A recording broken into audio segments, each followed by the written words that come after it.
حضرت ابو ہریرہ رضی اللہ تعالیٰ عنہ فرماتے ہیں، ایک روز میں رسول اللہ صلی اللہ علیہ وسلم کے ساتھ باہر نکلا، اس طرح کہ میرا ہاتھ آپ صلی اللہ علیہ وسلم کے ہاتھ میں تھا۔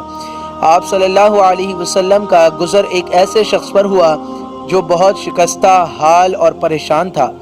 آپ صلی اللہ علیہ وسلم نے پوچھا کہ تمہارا یہ حال کیسے ہو گیا؟ اس شخص نے عرض کیا کہ بیماری اور تنگ دستی نے یہ میرا حال کر دیا ہے۔ آپ صلی اللہ علیہ وسلم نے فرمایا کہ میں تمہیں چند کلمات بتاتا ہوں، تم وہ پڑھو گے تو تمہاری بیماری اور تنگ دستی چلی جائے گی۔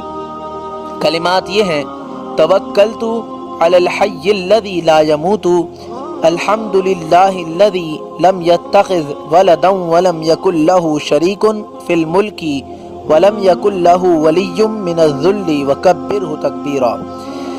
اس کے کچھ عرصے کے بعد آپ صلی اللہ علیہ وسلم اس شخص کی طرف دوبارہ تشریف لے گئے تو اس کو اچھے حال میں پایا۔ آپ صلی اللہ علیہ وسلم نے اسے دیکھ کر خوشی کا اظہار فرمایا۔ اس نے عرض کیا، یا رسول اللہ صلی اللہ علیہ وسلم، جب سے آپ نے مجھے یہ کلمات بتلائے ہیں اس وقت سے میں ان کلمات کو پابندی سے پڑھتا ہوں۔